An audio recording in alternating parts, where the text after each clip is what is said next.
Are you looking for tips to have a profitable business? If so, stay tuned because in this video, I'm going to be sharing with you a little bit of how I have grown a profitable business, and I run a debt-free company, and I'd love to share some information with you so you can do it too. If you're new here, my name's Anita. I'm a video marketing and social media strategist, and I help business owners grow through content that converts. I want you to go ahead and join my free Facebook group, Video Marketing for Entrepreneurs. It's a community where you can learn more about getting visible and meet some really awesome people. While you're down there, I want you to go ahead and click subscribe if you like videos just like this that help you grow your business, and go ahead and hit the like button if you appreciate profit. All right, there's a couple of key things that I do in my business to help me run a profitable business. Some of it's things I started with, and some of it's new things that I have learned that have been super helpful. So the first thing I'm going to share with you is actually a book. This book is called Profit First. And I'm not going to try to say his name, but it is an excellent book. And I actually read this when I first started my business. And then now 5 years in, I've actually read it again because my business has changed and I really wanted to see how I could kind of switch what I'm doing. But essentially the way that it works is you have different allocations when you have income that comes in. You have your profit, your owner's pay, your operations, and your taxes. So when somebody pays an invoice, you actually aren't keeping everything from the invoice. At the very least, you should be saving for taxes. And the reason to have the other categories like operations and profit is to kind of give you some incentives to be able to grow your business, as well as give you opportunity to have things to invest. So I'll kind of give you like a little bit of example. So when somebody pays me, the first thing that happens is I wait for that to deposit from Stripe, which is what I use to collect payments. And then I end up separating that out into different percentage categories.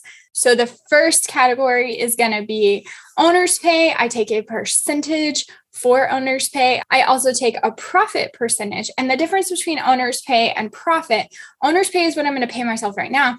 And profit is what I'm actually going to save. And once a quarter, I actually end up using that as an incentive to kind of grow my business or reward myself, which is a really nice built-in way. And when you first get started, even in the book, he says like that profit percentage, you might be saving like 1% when you start. And that might only buy you like a candy bar, but you want to celebrate and have some rewards for what it is that you're doing.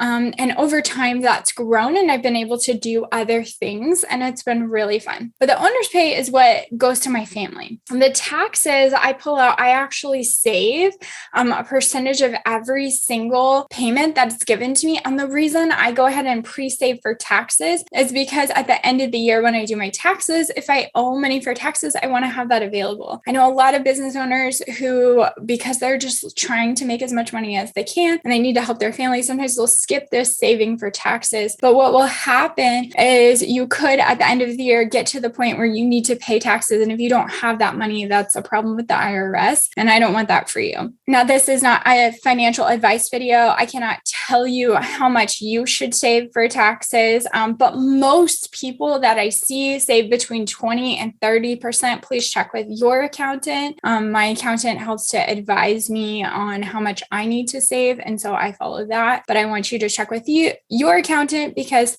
depending on where you live and other things in your financial situation, it could change how much you need to save. All right, then we get into operations. So the percentage for operations is really for me saving for things like investing in masterminds that I'm in, paying for different tools that I use, paying for help in my business. This percentage is something that I have continued to save even when I wasn't yet in a place to be able to hire help or invest in anything, because at first it wasn't very much. By putting that amount away, I was getting started with saving for what I knew was going to be beneficial to me and my business. Now, I'm going to link below a worksheet where you can actually kind of figure this out if you don't want to read the book, but I think the book is actually really great. It gives you a lot of really great options and help, and it's going to change the percentage based on how much you're bringing in.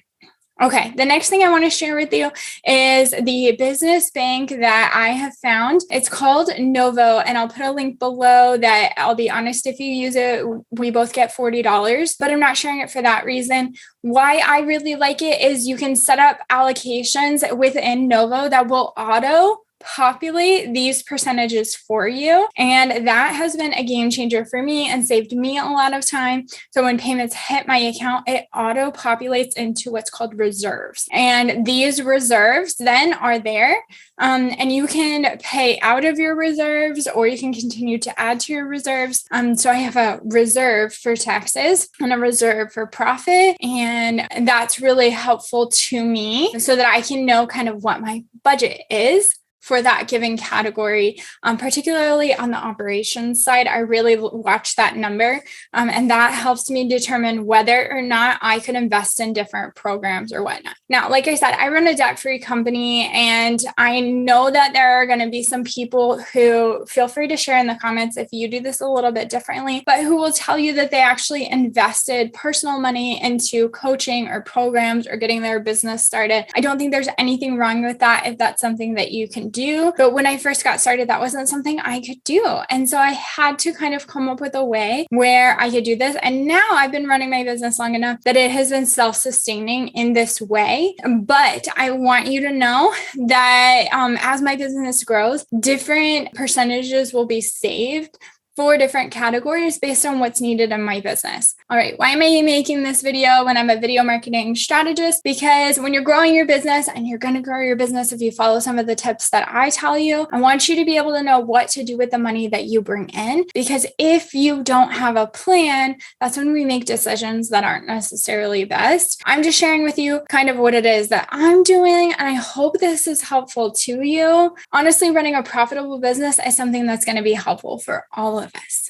Now, you can add other percentage categories, like if you're going to give a particular percent, and you can do that either out of your owner's pay or out of your direct revenue coming in, or perhaps you want to save your categories slightly different. Know that there's flexibility in this. It's your business. But what I want you to absolutely know is to make sure that you do reach out to a professional who is going to advise you as far as your taxes and otherwise. Again, this is not financial advice. I'm just kind of sharing a little bit about what I do. Now, if you want to hear about what it is that has grown my business so much, I want you to watch the video that I'm putting on the screen right now, all about the power of video marketing. Thank you so much for watching, and I hope you have a great day.